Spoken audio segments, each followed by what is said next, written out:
This is Phil Ferguson, and you are listening to the cleverly titled Phil Ferguson Show. On February 3rd, I was scheduled to be on the Atheist Experience TV show in Austin, Texas.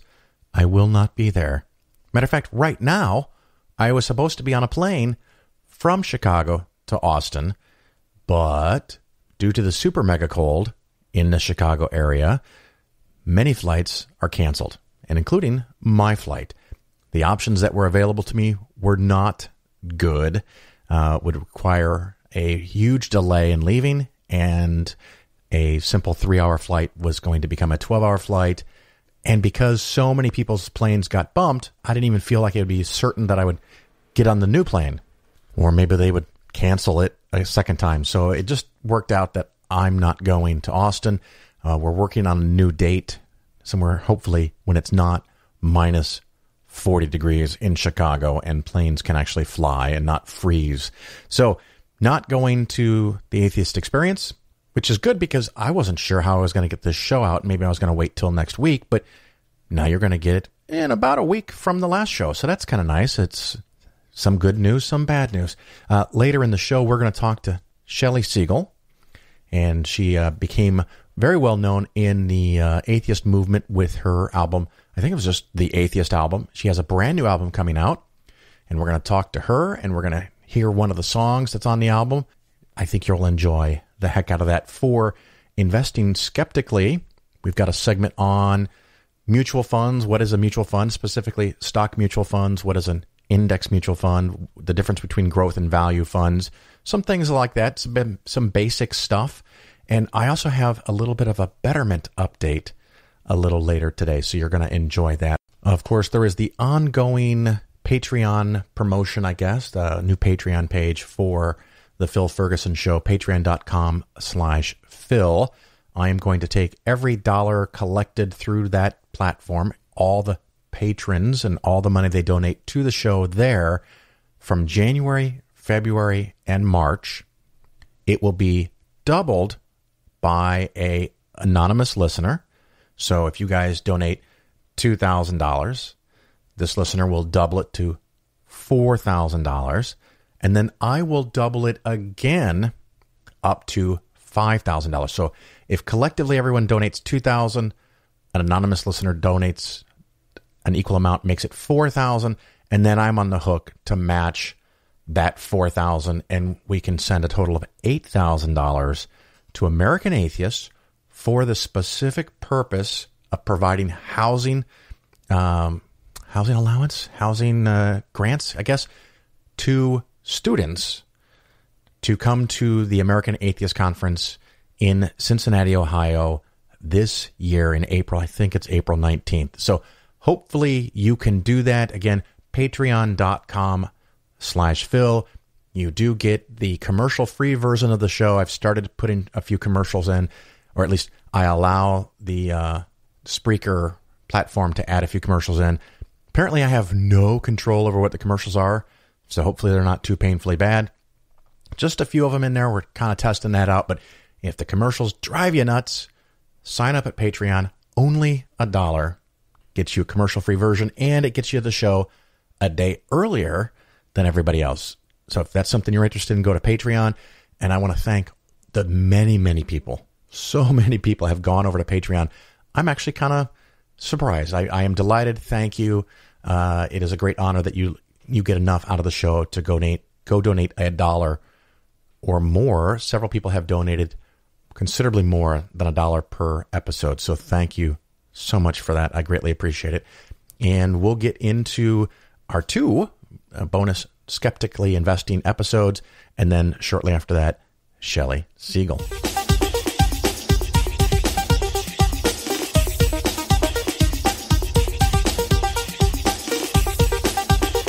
For this Investing Skeptically segment, we're going to go over some basic terms and words and meanings, things I talk about that maybe cause confusion if you're kind of new to the whole idea of investing. And of course, you can read one or more of the books that I recommend. They'll talk about some of this stuff to give you a foundation, because it really is important that you understand what you're doing. But if you're new to this, it can be very, very confusing, very complicated. And I think the industry as a whole doesn't want to educate you. So it came up from a listener's email that was wondering about what I call market segments and growth versus value. And are these asset classes? I'm really not sure on the terms. And I wrote this nice, I have to hit send here, but wrote this nice email up. And I thought, hey, if one person has these questions, I'm sure other people have these questions. And it's something that I haven't specifically covered recently. So poof, because of a listener question, I have a new Investing Skeptically segment. So the first thing, since he threw in here, I'm going to start with the term asset class.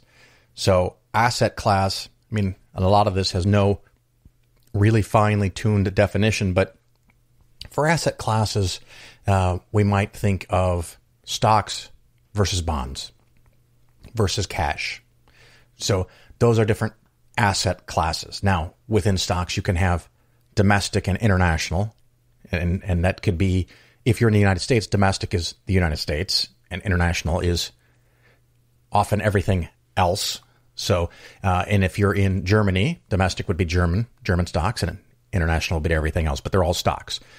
So the biggest division, the most basic, grandest scale division is the asset class. You can have cash, you can have money market, you can have ultra short-term bonds, you can have dozens of types of bonds, and then you can have stocks. Now, maybe you can come up with some other asset classes, and that's fine, but these are the ones that we talk about most of the time, so I'm going to stick to those. And then the question comes up is, growth and value. Phil, you've mentioned growth and value. This goes back to an industry norm. I don't know when it started. Maybe I'll look that up later and get back to you. But Morningstar does this, and other companies do it too. And I don't know if Morningstar was first or someone else, but they call it the style box. I often call it the grid. It looks like a tic-tac-toe kind of thing, except for, of course, it has a line all the way around it. So it's a 3x3 set of boxes. And for stocks, it will have large cap, mid cap, and small cap. And I'm kind of vertically from the top, large cap, middle, small cap, mid cap, and then the bottom is small cap. And then usually from left to right, I think. Oh my God, I'm not sure which way they do this. Hang on a second here. I'm going to flip through. I pulled up some notes. Yeah, usually value is on the left, and then the middle is blend, and then on the right is growth. And so a mutual fund, and then, we get into a whole lot of words here. So first of all, we have stocks, and you can buy stocks in a company. There are many different types of stocks. Most stocks are conventional stocks. We're not going to talk about preferred stocks. We're not going to talk about open-ended issues right now. We're just stocks. Company goes public like Facebook or Apple, and they sell some stocks. That's what we're talking about. Now, from left to right, we have value, blend, and growth. Value stocks are typically companies that aren't growing as fast. They may have higher dividends, but lower expected growth rate. And the money that they're making is greater than the rate that they're growing. It's not really well mathematically defined what is value and what is growth. But I went to the Vanguard website just to pull up what the terms they use. And this is from their growth fund, large cap growth fund. And it says, this fund invests in stocks of U.S. large companies in market sectors that tend to grow more quickly than the broad market.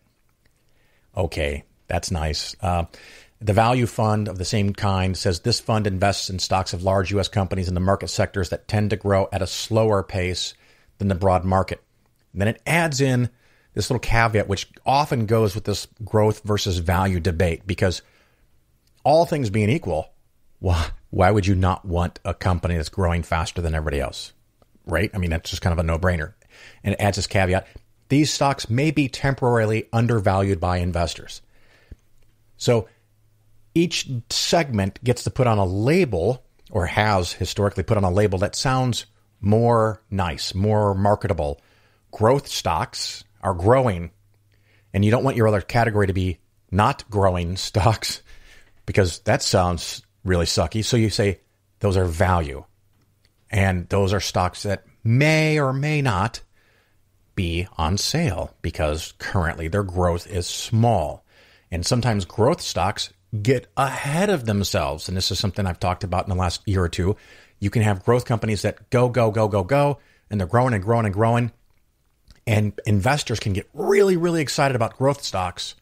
And sometimes growth stocks, when the market corrects or goes down, growth stocks go down the most because they were run up the highest, because everyone wanted them because they were being run up the highest. So at Vanguard, the thing that I like about it is, again, in this large cap section, so this is the size of the companies, the large capitalization, very large and valuable companies as measured by the number of shares times the price of those shares. I look at growth and value, and when Vanguard has the large cap growth fund and large cap value fund, one thing that I happen to know about Vanguard index funds is there is no overlap. Well, one of the problems in the industry is when you buy a mutual fund, and again, there are lots and lots of types of mutual funds. The most common type that you're aware of is what's called an open-end mutual fund. You can add money. Anyone can add money, and they buy more shares. People can take out money, and they have to sell more shares. That's an open-end fund. A closed-end fund buys a fixed amount of shares, and you have to sell your shares to somebody else. They're much closer to an ETF, exchange-traded fund. But an open-ended mutual fund can buy and sell shares to adjust for the amount of money coming into the mutual fund or outflowing money, leaving the mutual fund. And so they'll buy these individual stocks. But so when someone's a mutual fund, that mutual fund can do almost anything. And this is one of the things that is a problem in the industry, is that mutual funds can have management or teams of managers or people that are responsible for it, whatever words we want to use, that they can buy all stocks one day in the United States, sell them all the next day and buy international stocks. And then the next day sell the international stocks and buy Treasury inflation protected securities from the U.S. government. And then the next day sell those and buy long-term U.S. government bonds, and then sell those and buy long-term corporate bonds. There's nothing in the law that prevents a mutual fund from doing that. I think that'd be insane, and it's a very poor strategy. And funds that do that kind of behavior are usually in the category what I call tactical funds. And we've talked about tactical investing and how it is a broken paradigm. It just doesn't work. But you can even have mutual fund companies that have, for example, might have 50% cash and then 150% in stock and then minus 200% in bonds. And you think to yourself, wait, Phil, you had more than 100% and then you had negative percentages. So they can leverage inside of mutual funds if the prospectus tells you that they're going to leverage this fund. I mean, you can specifically buy mutual funds that are expecting to return 2 times the market when it goes up, or inverse 2 times the market. So when the market goes down, you make a ton of money. When the market goes up, you lose a ton of money. Those are leveraged mutual funds. And we've talked about those way in the past. That's been a long time. Don't buy those either. There's a lot of things out there. And so it can make it very confusing. So if you just look at mutual funds, if you look at stock mutual funds, generally it's going to be large cap, at least for index funds, large cap, mid cap, and small cap. There's going to be growth and value. A blend might have growth and value. That doesn't suit my purposes. So I break the U.S. stock market down into 6 segments. I have chosen the word segments. It's not necessarily the best word, but the word sectors has another meaning that's well known in the industry. So market sectors might be like the financial sector. So like banks and brokerage firms. Technology sector, companies that do all technology. I don't want that to be what you're thinking about. So that's why I came up with the word and the use of the word segments. If someone has a better way of phrasing that, let me know. I'm happy to listen to alternatives. So I break up the United States into 6 segments. Large cap growth and value, mid cap growth and value, small cap, growth and value. And all 6 of those individual segments are satisfied in my model by Vanguard index funds. This is one of the reasons I use Vanguard, is because I am not aware of any other mutual fund company having those 6 funds. Maybe they exist, and maybe I could use them. But as of now, I'm not aware of them. And the other nice thing I know at Vanguard is all 6 of those funds have no overlap. And a very common problem, people will buy 4 or 5 different mutual funds.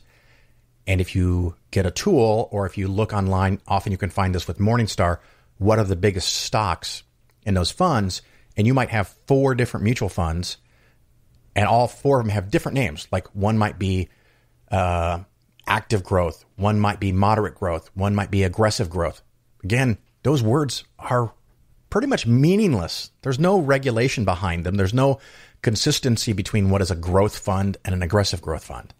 And you can take those 4 funds that you think are all different styles of investing, whatever styles means, and you can look on Morningstar, and you can find that something like Microsoft, Google, Amazon, Apple, Tesla, Facebook, Netflix, you look at the top holdings, and I've seen this before where people will show me they have 4 different mutual funds that are totally different mutual funds in their head because the branding on those mutual funds is different. And it turns out that they own a lot of the same stocks. They're very, very, very high overlap and very high in correlation. And as long as those things are going up, all of your funds tend to win. But if something changes and all those things stop going up, all the funds that you thought were different now all suck together. And so with the segments that I use, the 6 segments, they have no stock overlap between the 6 different funds, 6 different index funds. So that's one of the reasons that I use them. So that's kind of some talk about large cap growth versus large cap value. What is a mutual fund? What is a stock mutual fund anyway? What is asset class?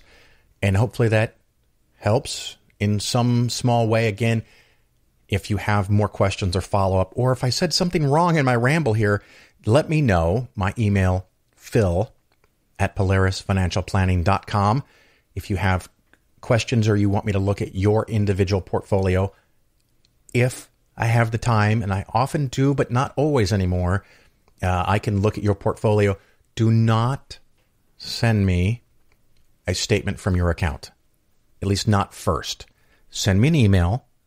Make sure you send it to the right place, and I respond back to you. Maybe we even talk first on the phone, and then once you've really confirmed it's me, if you want, you can send me a statement. If I only have a little bit of time, I can look at a couple of the biggest positions and give you some thoughts on them. Sometimes I happen to have a gap in my day, and someone sends one of these in, and I'll sit down for a longer period of time and really dig into what you have, where your overlaps are, and other problems like that. So that's some thoughts on different types of mutual funds.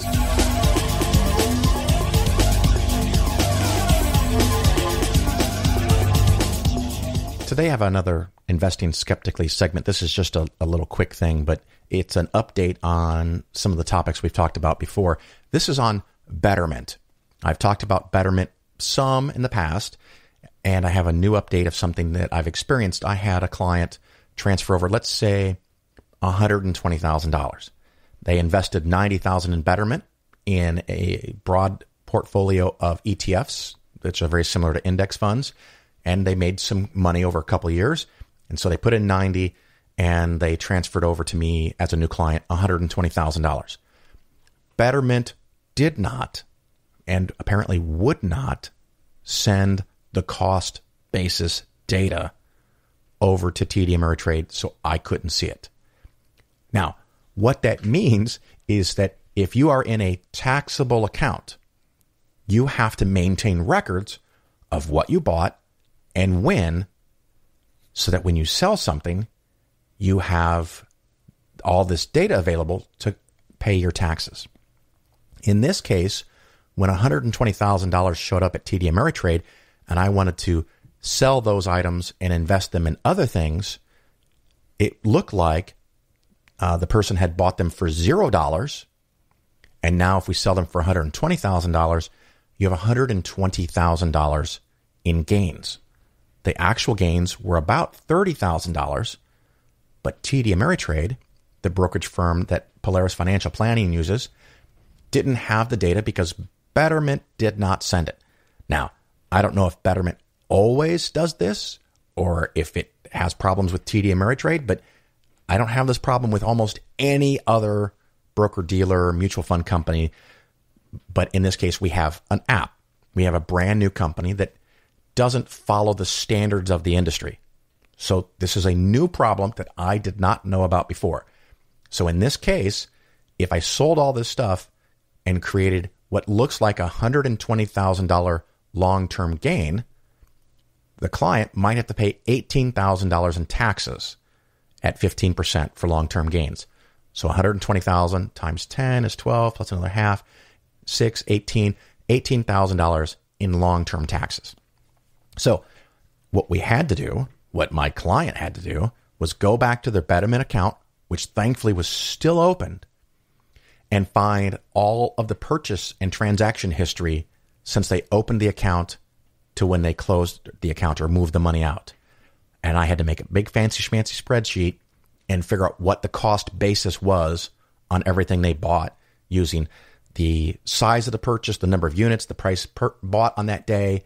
And then I have to get that information to TD Ameritrade and show them in a spreadsheet how I've come up with the calculation. If they don't like the calculation, they can always refuse to load it. And then your problem becomes you sell 120,000. TD Ameritrade or any other broker would report that you sold 120,000 all as gains, and you and your accountant, your CPA, your tax professional, now would have to fight with the IRS to say that the information that was submitted to them was wrong. I don't want to do that. I don't want you to do that. So if you use some online app and you make money and then move the money somewhere else, will they transfer the cost data? That's something you're going to need to think about because it can create a lot of extra work for you. In this case, it created a lot of extra work for my client and a lot of extra work for Phil. Now we finally got the data loaded, and it now shows at TD Ameritrade that they bought about $90,000 worth of stuff. It turned into $120,000, so the long-term gain is $30,000 at 15% tax. When we sell all of that, creates a taxable gain or a tax responsibility of about $4,500, not $18,000. So you could lose $13,500 if you are not paying attention to the fact that you don't have the cost basis data. If you know all of this, cool. If you know all this, you're probably not using Betterment. So you could put money into something like this, one of these apps, and then eventually you decide to do something else, and the money and the funds all move, but the cost basis data doesn't move. You could lose, in this case, $13,500 because the data didn't move and you didn't know to go and figure it out. You didn't know how to figure it out and add that to your new brokerage firm. Not to mention the fact that it was a big pain in the ass. I'm not happy about this. So I wanted to share that little bit of information on Betterment.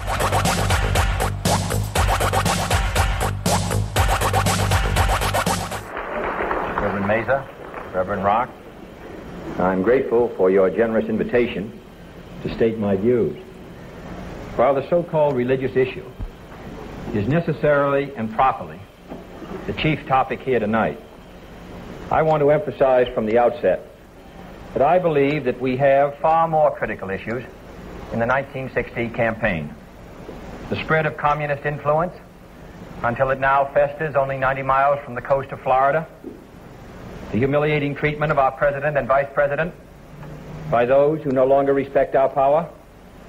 The hungry children I saw in West Virginia. The old people who cannot pay their doctor's bills.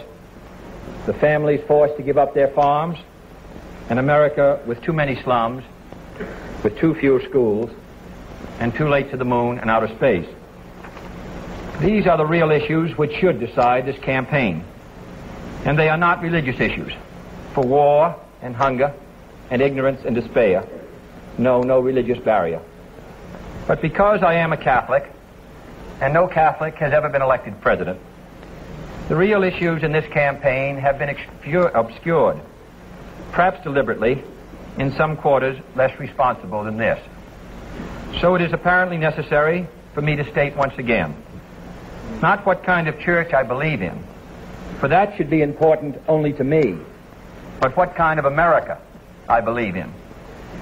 I believe in an America where the separation of church and state is absolute, where no Catholic prelate would tell the president, should he be Catholic, how to act, and no Protestant minister would tell his parishioners for whom to vote, where no church or church school is granted any public funds or political preference, and where no man is denied public office merely because his religion differs from the president who might appoint him or the people who might elect him. I believe in an America that is officially neither Catholic, Protestant, nor Jewish, where no public official either requests or accepts instructions on public policy from the Pope, the National Council of Churches, or any other ecclesiastical source, where no religious body seeks to impose its will, directly or indirectly, upon the general populace or the public acts of its officials, and where religious liberty is so indivisible that an act against one church is treated as an act against all. For while this year it may be a Catholic against whom the finger of suspicion is pointed, in other years it has been, and may someday be again, a Jew, or a Quaker, or a Unitarian, or a Baptist. It was Virginia's harassment of Baptist preachers, for example, that led to Jefferson's Statute of Religious Freedom. Today I may be the victim, but tomorrow it may be you, until the whole fabric of our harmonious society is ripped apart at a time of great national peril. Finally, I believe in an America where religious intolerance will someday end, where all men and all churches are treated as equals, where every man has the same right to attend or not to attend the church of his choice, where there is no Catholic vote, no anti-Catholic vote, no block voting of any kind, and where Catholics, Protestants, and Jews, at both the lay and the pastoral levels, will refrain from those attitudes of disdain and division which have so often marred their works in the past, and promote instead the American ideal of brotherhood. That is the kind of America in which I believe. The Phil Ferguson Show is for educational purposes only. Nothing said on the show should be interpreted as personalized investment advice. Your investment should be based on your situation, and you should consult with your financial advisor before taking any action. The show may contain ads. These ads are placed into the show by the hosting company after I finish recording and editing. I have little control over the content of the ads, and you should not assume that I support their products or claims. If you choose to support the show via the new Patreon page, that support does not create an advisor-client relationship.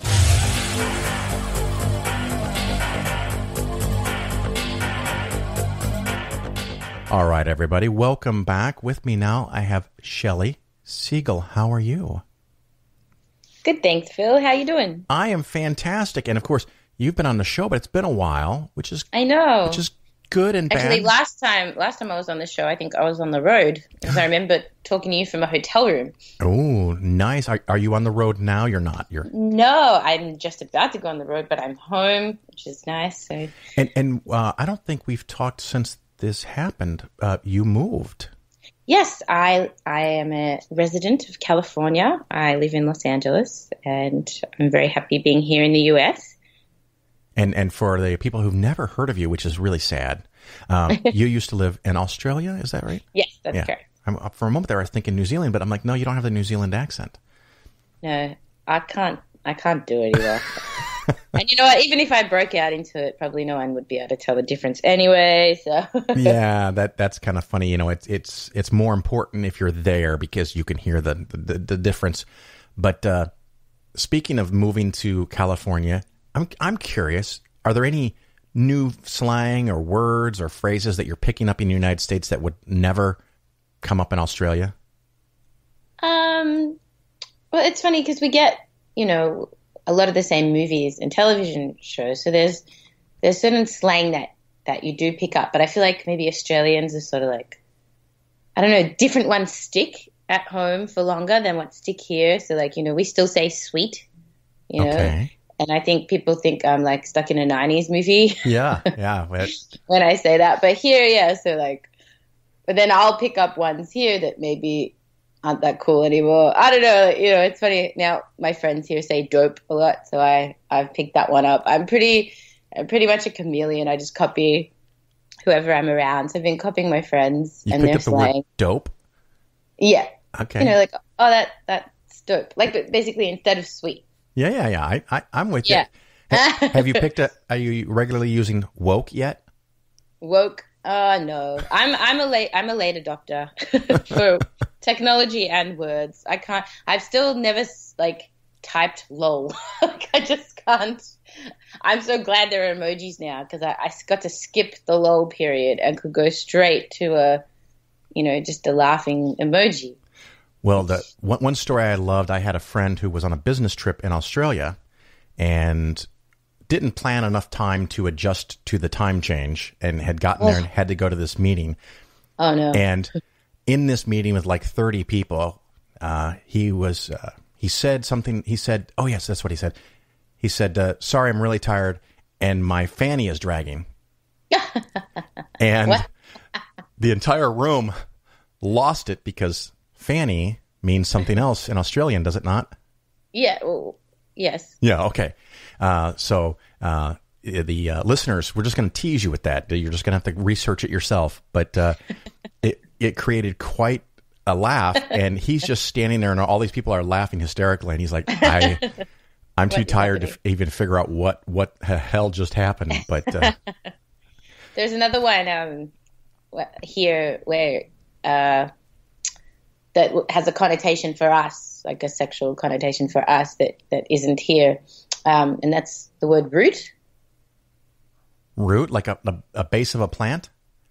Yeah. Yeah. If you say you had a root, it means you got laid. And so here, everyone uses that like a lot, especially with sports. It's a sporting term. You're rooting, rooted, and we just, we're always pissing ourselves because it means something different to us. That is hysterical. It's those little subtleties that you could even never... in the song.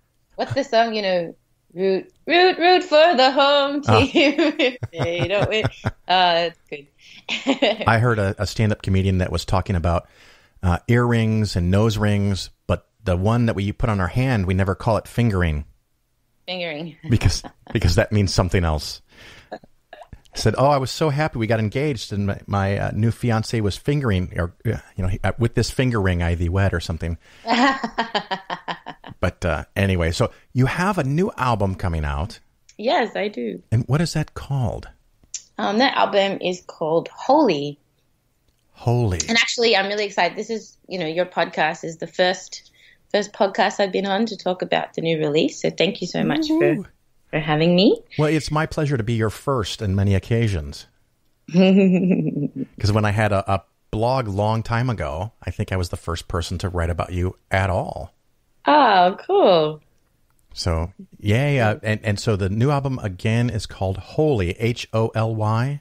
Yes, that's correct. And is it religiously themed? Yeah, yeah, absolutely. So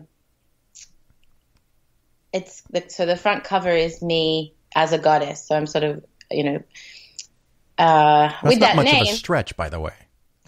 Thank you. I've got like one of those beautiful old, like Renaissance style. I'm showing my ignorance when I say that. I have no idea which period of art I need to look that up.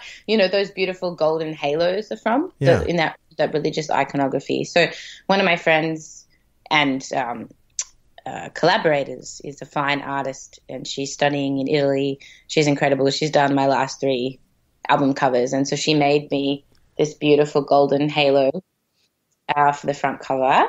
And I guess for me, Holy is a way of both elevating myself and humanity, and also challenging, just religion and religious doctrine and religious hierarchy. Because when I say I'm holy, when I call myself holy, when I call my stories, my music, my life, my experiences, my voice holy, I think that's a really powerful statement to make, especially when the people who have owned that language for so long and who,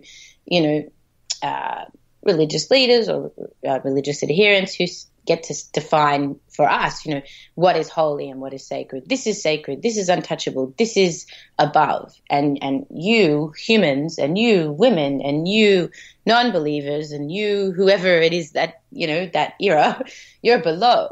And God is sacred and God is holy and we are holy. And I think, well, no, you don't get to decide what's holy for me. You can decide for yourself, but there are things to my heart and my life that are sacred, and I get to define that for myself. And so I find it to be a really powerful statement to sort of elevate myself to a level that was previously denied to me, and then also to challenge those people and those constructs at the same time. This is really cool. It's like I'm being uplifting and inspiring and blasphemous at the same time. I like it. And it's interesting. If I recall correctly, you grew up, your family is Jewish. Yes, that's correct. And at some point you had told me stories about, and this is going to be the exact opposite of you being holy and uplifted, that when you went to service, you had to be behind a curtain or in another room. Walk me through, through that. That's 100% correct. So even though my family were sort of only moderately observant at home, I call us medium Jews, yeah. Compared to secular Australians, we were very religious, but compared to the most Orthodox Jews, we were only moderately religious, or they would probably think even less so.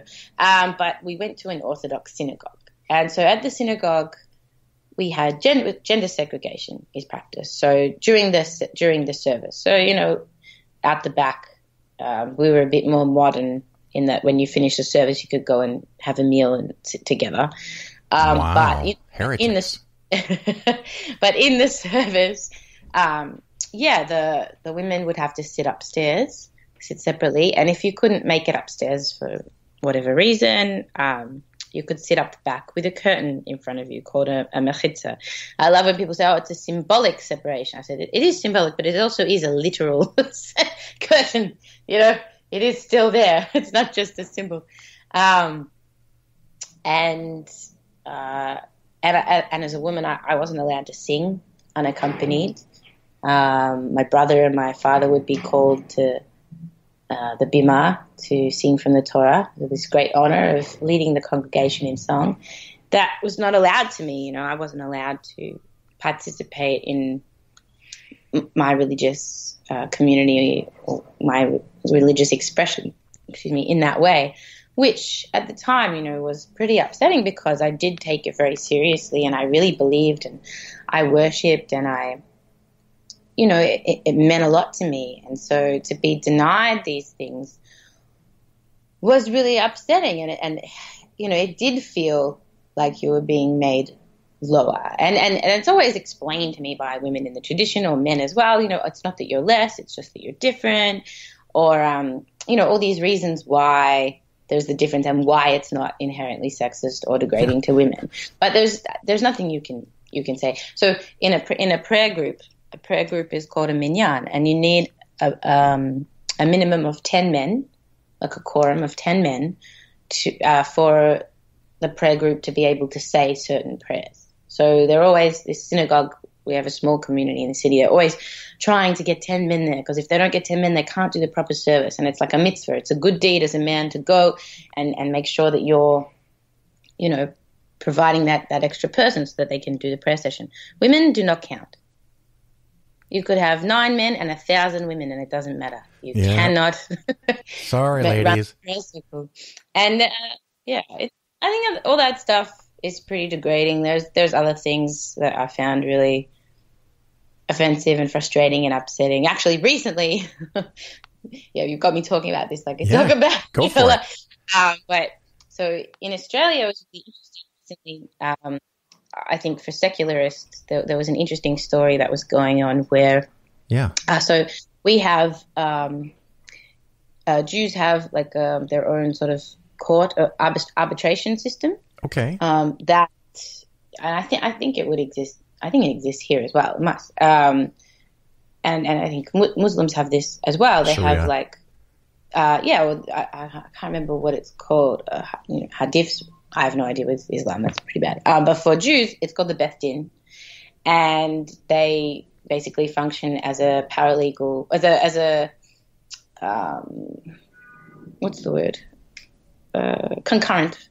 Okay. It's a legal system that runs according to Jewish law, and it's sort of recognized and by the secular government, and they allow, that court, that religious court, to run and basically as an arbitration court, and to uphold their own decisions.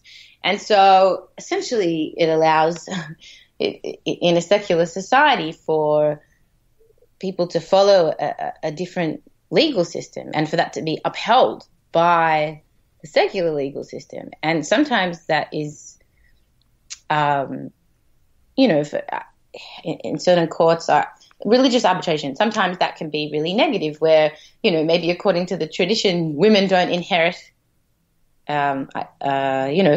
when somebody dies in the family. So this religious arbitration system is allowed to make these calls and these judgments as long as everybody agrees. So it's interesting. It's an interesting discussion in itself of like how that should function and how to ensure that Sure. all people get equal access to the law, regardless of their religion, while also not infringing on people's religious freedoms. It's a really interesting discussion. But so something happened recently in Australia where there were these two businessmen, and they agreed that in their contract that if they had a dispute, that they would negotiate that dispute in the Beth Din. And eventually they did come to a dispute, and one of the parties refused to go to the Beth Din. And so the Beth Din, they wanted to sit it in the regular courts. And so the Beth Din started putting pressure on that one of the parties, and they started exerting that pressure for them to attend the Beth Din through religious restrictions.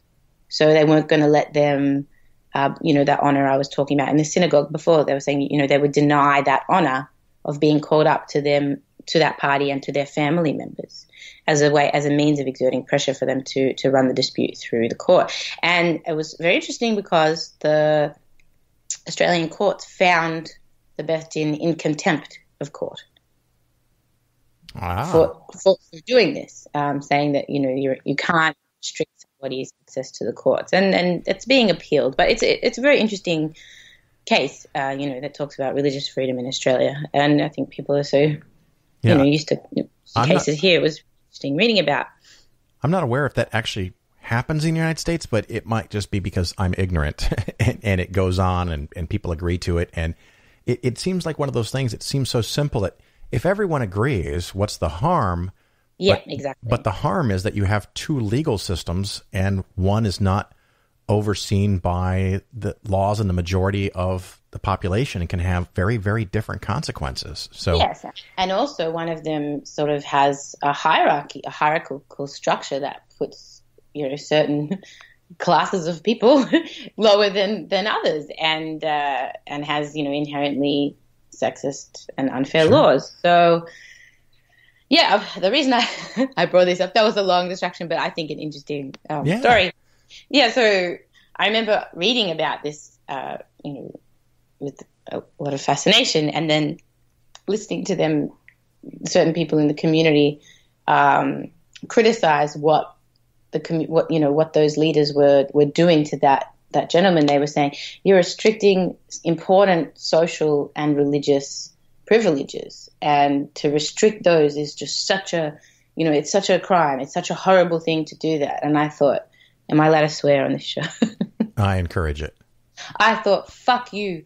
I've been denied that since I was born because I'm a girl, you know? Yeah. You know how important it is. You know what it means. You know how valuable it is. And that's why it's so horrific that you would deny this man those things. Like, well, I was denied those since birth, so fuck you. That's how I felt. I was so angry. So it was a long-winded way of saying I love calling myself holy, and I love trying to break down that hierarchical structure and saying I'm not any less than any of you, mate. I'm not above you, but I sure as hell aren't below you. Now, I have one song from the new album, and before I get to that, I do want to mention that you've had many albums, and several years ago you had a religiously themed album. What was that one called again? That was my first album. That was the first album I ever released back in the end of 2011. Oh my God. Yeah, I know. And that was called An Atheist Album. And what was the biggest song on that? Do you remember? Yes, I think the biggest song on that was Saved. Everyone really likes Saved. That one got a video clip. I should still make some clips for the other ones. But and that song has sort of gone on to be a bit of an anthem, secular anthem for grassroots activists. Yeah, and I think theme song for the atheist experience. I know, and I think what I'm going to do, and everyone else will already know this, but you won't. I'm going to put that at the very beginning of the show so they're confused. They're going to think they're listening to the atheist experience. That's awesome. That's cool. But so you've had other albums, of course, and everything's going really well with that. Let's do a little bit of a sample of this new song. It's called Blood. And so just kind of hang tight. For you and me, it's going to be a few seconds because we're going to do a little time warp thing here. And for the listeners, they're going to get a couple of minutes. So hang on, and we're going to play the song.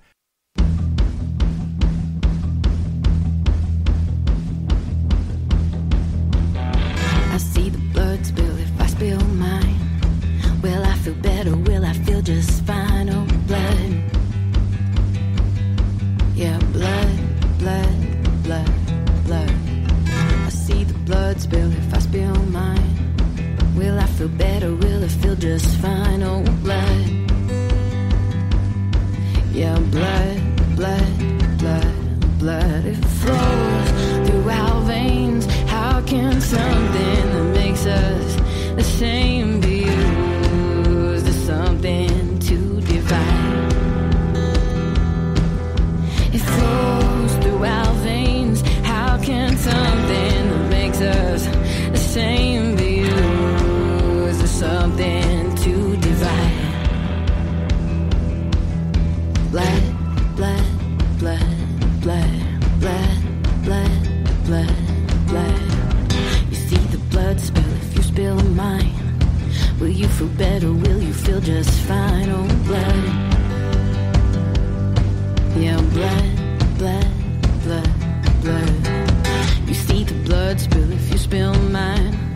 Will you feel better? Will you feel just fine? Oh, blood.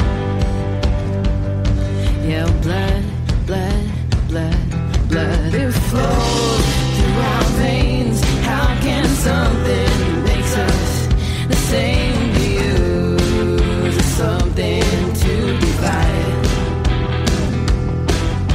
It flows through our veins. How can something that makes us the same be used as something to divide? They all fall down into the river, into the river. Why would you harden their hearts?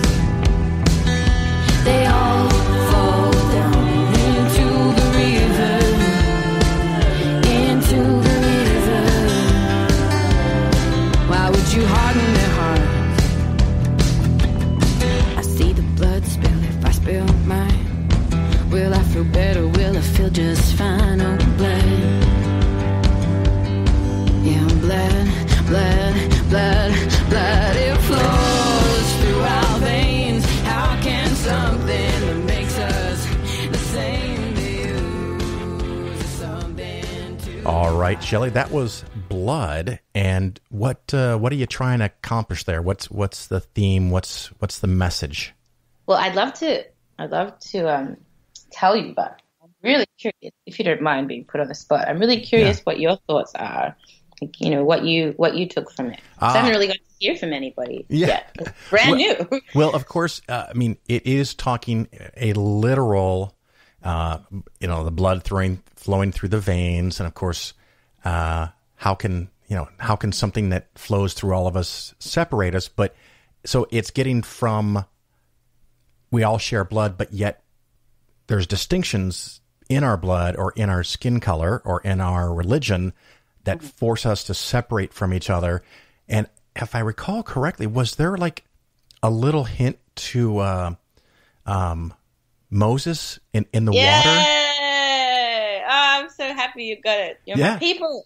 Well, because I had only listened to it a couple of times, and right before we started the interview, I was listening to it, and I was like, is that, oh my gosh, because I was like, that's a sudden throwback to the Atheist album, because you had this, but it was a nice song, but there's just that little thing there, and maybe there's other pieces that I didn't catch because I just didn't have the time to listen to it all. But I heard that and I was like, was that Moses?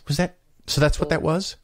Yes, it was. Oh, that's super cool that you picked that up. I'm really glad because, like, this guy, I just did a gig in LA and this guy totally threw me. I love talking about my songs, like blah, blah, blah, blah, blah. I just talk about all the meaning and the layers and what inspired them. And I was doing this gig and the guy, he's actually a very experienced musician. He runs this awesome night in LA called Top Tune where they get, and I've done it the last 2 months. It's super fun. They get like 6 local singer-songwriters. They pair you up with a stranger you've never written with before. There's a live audience there watching. You go outside. You've got 17 minutes to write a brand new song together, and then you come back in and you perform it for the crowd straight away. Yeah. So amazing. But anyway, this guy, he says to me, don't tell everybody what your song's about. Just let the song speak for itself. So now, and he said it, and I just can't get out of my head. So now I'm like worried all the time. Like, am I giving it all away? I'm giving it all away. So No. I love the stories, and I've seen you perform at secular conferences and at your own shows, and so I think that's a charming part of your performance. So don't. I think so too, but it's hard because a few people have told me that too. I think, people like different things about music and about their shows, and it's I like to talk. You and I like to tell stories. Yeah. I like you know the meaning behind. When I hear an artist that I like or a song that I like, I'll just exactly like when I was a little kid and used to have the booklets, for the albums. Maybe not when you're a kid, but I used to have the lyric sheets, and I just sit there. I listen to the song while reading the lyrics because to me that's the driving force behind it of why I'm listening. It's like, what does this song have to say? Well, you and I were talking pre-show, which is not available to anybody to listen to, but a good friend of mine in the Chicago area, because you had mentioned that you might come to Chicago to do a show. My good friend is Ralph Covert, and he's actually been on the show before. Oh, cool. And the funny thing is, he is, of course, from all the other things of making rock albums and children's albums, he also teaches people how to write songs. And a year ago, I saw him give a TED Talk in person where, with the help of the audience, they wrote a song in under 20 minutes. That's awesome. So again, you guys have to do something. You have to do a show. I love that. Like, that is totally what I'm about. Do you know what I just did last week, actually? So I have a Patreon group like you, Patreon account like you. And so, but I also have a private Facebook group for my Patreons. It's like our Patreon only hangout group. And so what I did with everyone in that group, we did this really cool thing where it did exactly that. We wrote a group song together. And I did this, I'm wanting to do this more, but we did this for the first time. I sort of did a live stream in the Facebook group in my kitchen, and we just hung out for 3 hours one night and we wrote a song together. Oh, that's nice. Sort of talked through the process, and we went around the room and everyone said sort of a bit what they were going through at the moment. And we tried to find things that overlapped, and then we found, okay, there's this thread that sort of everyone can relate to. Let's run with this, and we wrote a song. And then last week, actually yesterday, so every week on Patreon I put out a video I put out a video usually with a new song every single week. And so last week I put out the video of the song that we'd all written together, and it was so nice. It was the coolest thing. And yeah, I love that. Imagine getting to go to a gig and hear one of your favorite artists play a song that you helped to write. Like, I think it was really, really fun. So I love that stuff of just, because I think people tend to think, oh, I'm not a creative person. You're a creative person. I'm not a creative person. And it's bullshit. Like, we're all creative. You have that power of creativity within you. You just like, you're, I don't know, maybe you're nervous, you're shy, or you squash that voice before you have a chance to let anything out. And so I love teaching people to write songs. I used to do private songwriting classes as well. I work with a lot of artists, helping them to write songs. And it's just really, really rewarding to help people express themselves, because it's such a meaningful experience. It's so amazing to like build something out of your emotions, which usually quite often can make you feel like shit. Yeah. Like, oh, I feel like shit. Oh, look, I have a thing. And then, like, instead of feeling bad, you feel productive. It's really nice. Well, just so everyone knows, your Patreon page is patreon.com, of course, Shelley Segal, and I'm going to spell it for the listeners so you can go find it. It's Shelley, and the last name, it's all one word, is Segal. Shelley Segal. You can go there and donate lots and lots of money for Shelley so that she can keep making wonderful, wonderful music. You're also going to go on a little bit of a tour. Is some of that set up yet? Do you have locations? Yes. I'm going on tour at the end of this month. I kick off in LA on the 31st, opening for Radney Foster, which I'm really excited about, in LA at the Hotel Cafe. And then I'm going off on the road for about 10 weeks. At the moment, I've got 20 dates locked in, but I've got probably another 20, 25 coming through. So I'll be adding to that all the time. One way you can see where I'm playing is to go to my website, shelleysegal.com. Or another cool thing is Bands in Town. I don't know if anyone's heard of Bands in Town. It's like spelled as the words, bandsintown.com. And for my page, it's /Shelley Segal. And you can see where all the gigs where I'm playing are. And also you can get, choose to get notifications of any time that I book a show in your area. Bands in Town will contact you, which is pretty cool. Like, I use it for finding out when all my favorite artists are in town. It's really good. I like it. And fingers crossed, you're going to come to Chicago. Yes, I'm trying to put something together. Yep. So, like we said earlier, very grateful is setting me up with one of his friends. So hopefully we can make something happen. I'd love to see you again. Yeah, that's fantastic. I hope that works out. So we're going to work on that off the show. And there's no other singles available now. So what else should we talk about? What should we know about you?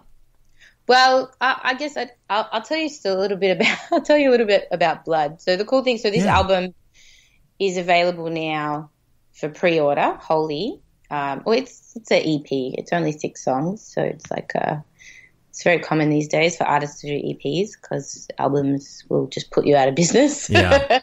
But yeah, I love it, and so the EP is available for pre-order from Bandcamp. So if you go to bandcamp.com/Shelley Segal, you can find the record. You can find all my music there, but you can find Holy and you can pre-order. And when you pre-order it, you get the first single. So you'll get Blood. So Blood, to me, it's one of my favorite songs I've ever written. And I'm so glad, how you described it and what you picked up from it, because that is exactly what I wanted to put out. And I guess the story behind it of how I came to that conclusion and how I, the connection with the story of Exodus was I wrote this song back in 2016. That's how long it takes stuff to happen. Yeah, sometimes, yeah. Writing, finishing a song, getting the right amount of songs, going to the studio, putting it down, getting all the hours. It takes a long time. So I wrote this song in 2016. And I wrote it when I just moved to the US. And it was during the, Trump's presidential campaign. And I felt that the country was very, very divided in a way that I hadn't really experienced. Yeah, before. that's all fixed now, though. So post-racial, post-racial, post-sexist society, post-Nazi. Yeah, post-Nazi. Oh, Phil, I don't want to go. I will go on a tangent, but one day I'll get to tell you about this song. But the other week in Melbourne, there was a Nazi rally in my hometown. In my hometown of Melbourne, I was just beside myself, like just in this beautiful beach town where I grew up. And then afterwards, and there's a lot of Jews living in that area. It's right near where I grew up. And then afterwards, after the rally, which, by the way, a Minister of Parliament, an MP, Member of Parliament, came and he used taxpayer money to fly to the rally and stand with the Nazis. No, that's not nice. No. And anyway, after the rally, some of these people went to a nearby Jewish old folks home, which is where I used to play music. Me and my dad, we used to play. He still regularly does play music for Jewish aged care facilities, because we know the traditional music and it makes him so happy. Like He would take time off in the middle of the day of work and go and play, for people. It's really beautiful. And so there's this home where I have friends living, and I used to go play all the time. And then they came to this building and they defaced it with swastikas, where Holocaust survivors actually live. And you can't imagine what it would be like for them after going through that, after surviving that, to come downstairs and see that out the front of their building. It's just, my nan died 3 years ago, and she was a Holocaust survivor. I mean, she was lucky she never went through the camps, but she had to hide. She separated from her immediate family and lived with a Christian couple and pretended to be their daughter. And I was so glad. That's why I thought to myself, I'm so glad that you're not here, Nan, to see this. I just, I couldn't believe it. Yeah, that's awful. And I don't know. It so bothers me, the hatred, and why can't we all just get along? I know, right? It was very upsetting. I actually wrote a song that day as well with one of my friends. I'm working on a new collaboration with a local producer and songwriter here in LA called Prince Chappelle. He's amazing. And we were working that day together, and I had a similar sort of outburst where I was just like, I can't believe this is happening, and it was making me miss my grandmother. And then we wrote this beautiful song together, and it's sort of like a lullaby, just somebody rocking their baby to sleep. And it reminds me of like an old Jewish melody, and it just makes me think and feel like my grandmother's with me. It's beautiful. I hope one day in 3 years I can share that song with you as well. But anyway, so we'll put it on the calendar. 3 years from now, you got to come back. Exactly, this date. So with Blood, I've come to the US. I'm seeing this sort of really overt racism from a presidential nominee. I'm feeling this sort of, divisions of the country. I'm sort of understanding racism in a different way. I'm very sheltered, being a white girl living in the cities in Australia, where it hasn't really come up for me. I don't think I really understood it. Obviously, there's some things I could never understand, but I didn't understand it in a way until moving to America really opened my eyes, and it made me see how racist my own country is. And it just really changed the way I saw things, especially like that was sort of the year where Kaepernick was protesting police brutality or racial injustice, and the way that people responded to that, and the Black Lives Matter movement sort of gaining support around the world, and gaining people understanding where people were coming from and understanding those issues in a different way or a more deep way, and just the whole national conversation around race. It was really eye-opening for me, and I just remember watching the news and hearing people being particularly, I don't know, just the idea of someone being against Black Lives Matter or being against talking about race. It's like, oh, you're dividing us by talking about this. Right. And it just made me think of, I'm Jewish and people hate me for that. I don't know why. But, you know, they hate you because you're different. And it's like, well, we're all the same. We all have the same blood. And it made me think of my family as well, because Jews, and this is might upset some people, I think there are Jews there are elements of Judaism that are racist. They really are. You know, there's a belief that we have a different type of soul. You have different right. laws. The chosen people thing. It's exactly. Not necessarily we're all going to get along philosophy. No, and like you can't come in. Like, it's really hard to join, and also the idea that you need to marry within your tribe. Like, you need to. Right. You're Jewish through a bloodline, and there's this obsession with Jews with blood, and you know it comes up with the food that we eat and the menstruation, and there's just and tribalism and the bloodlines, and so we're obsessed with blood. And then I was thinking to myself, like, how do Jews respond to suffering? And I had this like flashback to the Seder, the Passover Seder. I'm not familiar. I mean, I'm not sure if you're familiar. Have you ever? I'm familiar. I'm very familiar. Have you been to a Passover Seder before? I have not. I know of it in a very vague sense.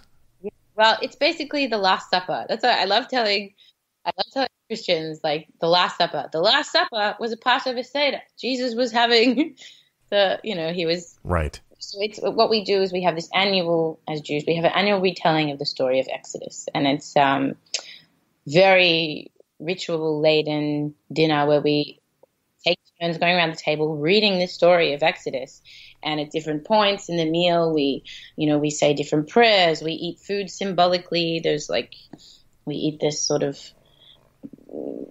wine, grated apple and walnut mixture that represents the cement that the Jews used to build the pyramids, and we dip vegetables in salt water to represent the tears of the slaves, and it's this very, in-depth, long,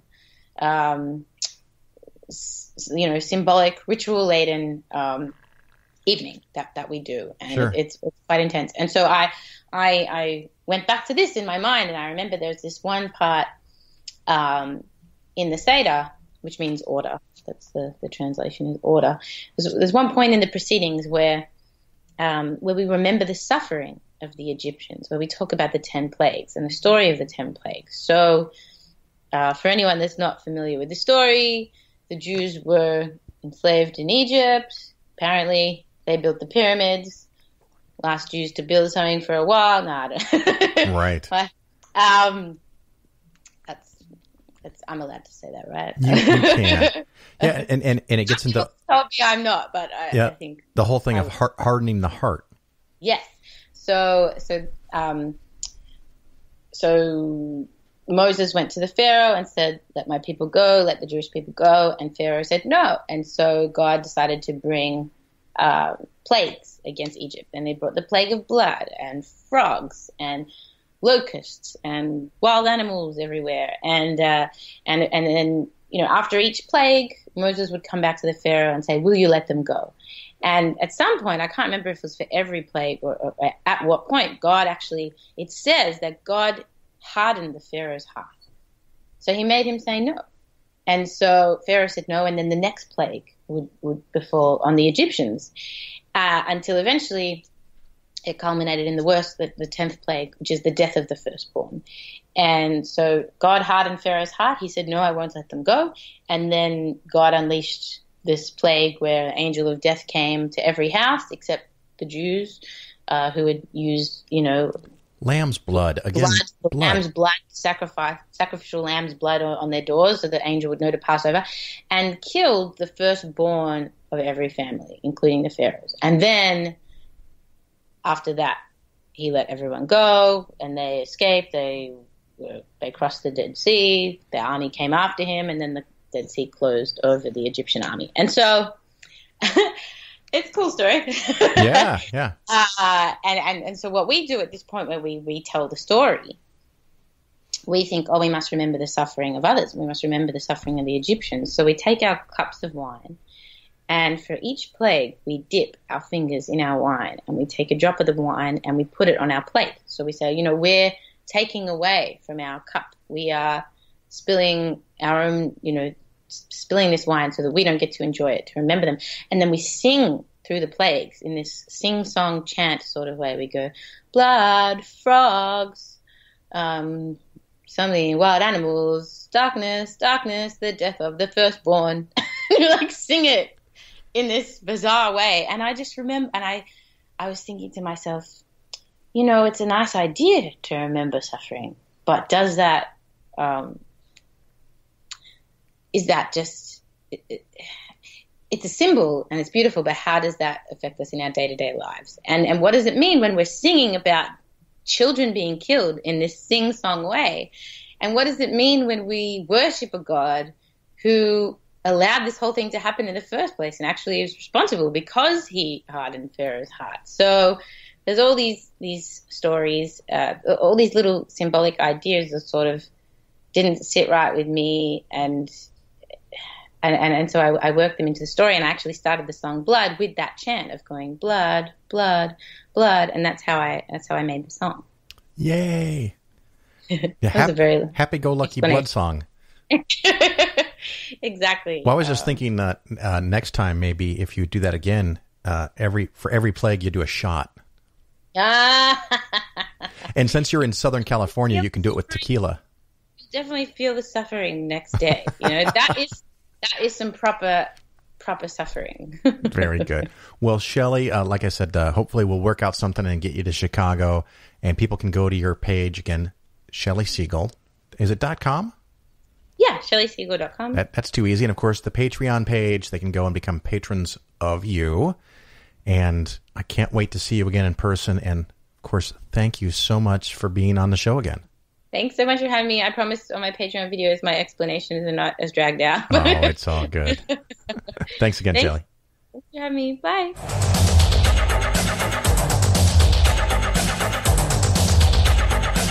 Jesus had a tough life, boy. I read about that guy. Jesus is the only guy that ever came back from the dead that didn't scare the fuck out of everybody, man. He's the only guy that ever crawled out of a grave where people didn't go, oh, I just saw some fucker crawl out of his grave. Jesus comes back. He doesn't get any pressure. No static. Nobody's upset. He climbs out. He's walking around. Nobody's upset.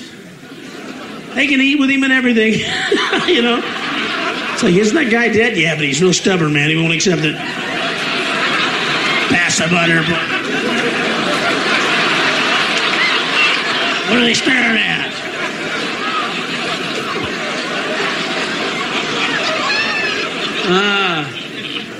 Yeah, I read it, folks. I read that book. He's on the cross. 30, 40 Christians standing around going, it's a shame that he has to die.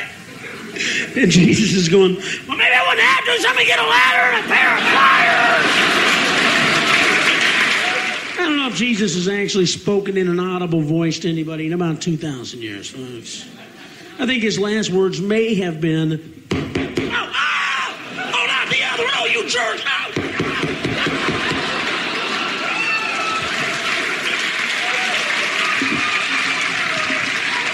It may have been his last words. I'm not sure.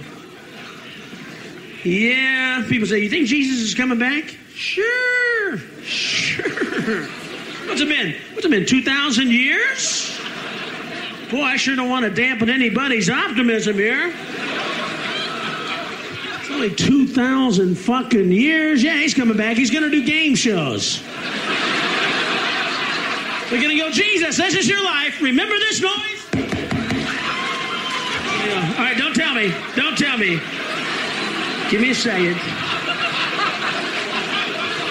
He's up in heaven right now. They're going, why don't you go back down to earth? Be a symbol of peace and love to the world. Help. And he's going, yeah, sure. Help, huh? Yeah, I'd like to help. Tell him I'll be there as soon as I can play the piano again. Thanks a lot. I mean, the only savior that can use his hand is a fucking whistle. You're listening to The Phil Ferguson Show. A special thank you to Shelley for coming on the show. I hope you all enjoyed that very much. And I have no reviews this week to read. So If you haven't done that yet, you can go to iTunes or Stitcher and leave, hopefully, a 5-star review. That way more people can find the show. If you like the show and want to support it, of course, we have the Patreon page, patreon.com/Phil. And right now we're doing the super double match, I guess, where 4 times your money can go to help fund students' expenses, their hotel rooms at the American Atheist Conference this spring for Easter 2019. We're going to wrap up the show here and play the new song from Shelley Segal, Blood.